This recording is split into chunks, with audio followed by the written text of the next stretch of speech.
I'm standing in front of the British Museum, surrounded by relics of Rome, Greece, and Egypt, names everyone knows. But for every famous empire, there are dozens more that shaped our world and then vanished from memory. These weren't minor kingdoms, they were superpowers, with innovations and legacies that still echo today. Imagine an empire so feared that cities surrendered without a fight, or a Korean dynasty whose gold work can't be replicated even now. We'll travel from Africa's lost superpower to the naval titans of the Mediterranean and across the Indian Ocean with a fleet that projected power for thousands of miles. These are the forgotten empires, civilizations whose achievements are nothing short of incredible. Let's set the record straight and uncover the insane power and wealth of the empires that time forgot. Our first stop is Mesopotamia, in the heart of the Neo-Assyrian Empire, around 900 BCE. This was a land of fertile rivers and ancient cities, but also a place where power was measured in fear. The Assyrians didn't just conquer, they weaponized terror. Their armies swept across the land, leaving a trail of devastation and dread in their wake. Their sieges were legendary. Massive ramps, towering siege engines, and iron-tipped battering rams designed to terrify as much as destroy. The sight of their war machines alone was often enough to make defenders tremble, but their true weapon was reputation. The Assyrians understood that fear could travel faster than any army, and they cultivated it with ruthless precision. Assyrian kings filled their palaces with stone reliefs depicting the gruesome fate of those who resisted: impalements, flayings, mass deportations. These images were not just records but warnings. These images weren't hidden, they were shown to envoys, spreading fear far beyond the battlefield. Visiting dignitaries would walk the palace halls, confronted by scenes of horror carved in stone. The Assyrians sent messengers ahead of their armies, demanding surrender and detailing the horrors awaiting those who defied them. These envoys were the harbingers of doom, their words as sharp as any blade. Many cities opened their gates without a fight, terrified by stories of Assyrian cruelty. The mere rumor of their approach could cause panic and chaos within city walls. This psychological warfare allowed the Assyrians to expand rapidly, conserving their military strength. They conquered not just with swords but with stories that paralyzed their enemies with fear. Their army was a machine, massed cavalry, integrated units, and logistics that let them campaign far from home. They were among the first to organize supply lines and specialized troops, making them nearly unstoppable. They also practiced mass deportation, scattering conquered peoples to break resistance and erase local identities. Entire populations were uprooted and resettled, their cultures diluted and their will to rebel shattered. Every act of violence was calculated and publicized, documented on clay tablets for all to see. These records were meant to endure, ensuring that the memory of Assyrian power would outlast any single battle. King Ashurnasirpal II once boasted, "I flayed all the chief men who had revolted, and I covered the pillar with their skins." His words were inscribed for all to read, a chilling message to friend and foe alike. This was propaganda, not confession. The Assyrians wanted the world to know what awaited those who resisted, using fear as a tool of statecraft. But terror breeds enemies. When the Assyrian Empire finally fell, its cities were destroyed so thoroughly that they vanished for centuries. The memory of their cruelty lingered long after their walls had crumbled. The Assyrians left a legacy not of monuments, but of the power of fear and information, showing that the mind can be the most important battlefield of all. Their story is a reminder that sometimes, the greatest empires are built not just on force, but on the shadows they cast. Now, let's journey to the Korean peninsula in the 5th century CE, where the Silla kingdom rose in splendor from the city of Gyeongju. In a time when empires were vying for dominance across Asia, Silla emerged as a force to be reckoned with, its influence radiating far beyond its borders. While China and Japan often steal the spotlight in history books, Silla's legacy is written in gold, literally and figuratively. The kingdom's artisans mastered techniques that turned raw gold into breathtaking works of art, setting Silla apart as a civilization of extraordinary wealth and creativity. The royal tombs of Gyeongju, once unassuming grassy mounds, revealed treasures beyond imagination when excavated in the 20th century.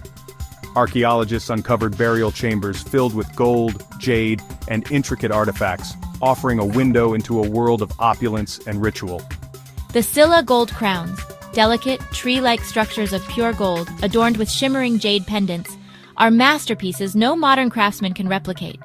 Each crown was painstakingly assembled, symbolizing both royal authority and a connection to the divine.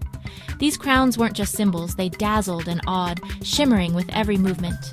When worn, they caught the light and cast a golden aura, leaving subjects and visitors alike in awe of Scylla's splendor. Scylla's immense wealth came from controlling rich gold mines and dominating the maritime Silk Road. Their strategic location allowed them to connect China, Japan, and lands far beyond, turning Gyeongju into a thriving crossroads of trade and culture. Artifacts from Rome, Persia, and Central Asia found in the tombs prove Gyeongju was a cosmopolitan hub. Exotic glassware, coins, and luxury goods tell the story of a city where East met West, and ideas flowed as freely as gold. Scylla's rigid bone rank system kept power and gold in the hands of a tiny elite. This strict hierarchy shaped every aspect of society, from who could wear gold to who could rule, ensuring the dynasty's stability for centuries. Gyeongju was famed for its prosperity. Tiled roofs gleamed in the sun, smoke-free skies spoke of order, and the city's reputation for peace and learning drew visitors from across Asia. Scylla unified most of Korea, patronized Buddhism, and built wonders like the Seoguram Grotto, a masterpiece of spiritual art and engineering that still inspires awe today. Yet, despite a 1,000-year dynasty and dazzling achievements, Scylla is often overlooked in the West. Its story is a reminder that history's brightest civilizations aren't always the most famous. Their story reminds us that immense wealth, innovation, and culture flourished far beyond Europe and the Middle East, shaping the world in ways we're only beginning to understand. When we think of the ancient world's great powers, names like Rome, Persia, and China usually come to mind. But there was another mighty civilization, Aksum, whose heartland lies in what is now Ethiopia and Eritrea. This African empire was once a beacon of wealth, innovation, and influence, yet its story is often left out of mainstream history. In the 3rd century, the Persian prophet Mani listed Aksum alongside Rome, Persia, and China as the world's 4 great powers. This rare recognition from a contemporary source is a testament to Aksum's global stature and the respect it commanded across continents. Aksum's strength was built on its strategic location and mastery of trade. Its Red Sea ports served as vital links between the Mediterranean, India, and the Far East, making Aksum a crossroads of cultures and commerce. The empire held a near monopoly on African ivory, a luxury prized in markets from Rome to India, and exported gold, frankincense, and exotic animals. This immense wealth fueled the construction of monumental architecture. The most iconic are the giant stelae, enormous single blocks of granite, intricately carved to resemble multi-story palaces and towers, standing as silent witnesses to Aksum's engineering prowess. The Great Stele, once towering over 33 meters and weighing an astonishing 500 tons, was the largest stone ever erected in the ancient world. Its creation required not only immense resources, but also sophisticated knowledge of quarrying, transport, and construction. Aksum was also a pioneer in African civilization, being the first on the continent to mint its own coins. These coins bore the faces of its kings and later the Christian cross, symbols of both royal authority and religious transformation. Under King Ezana, Aksum became one of the world's earliest Christian empires, adopting the faith long before much of Europe. This decision shaped Ethiopia's unique identity, with traditions and beliefs that endure to this day. Aksumite armies crossed the Red Sea, conquering parts of Arabia and establishing control over territories on 2 continents. Their reach extended far beyond Africa, influencing trade, politics, and culture across the region.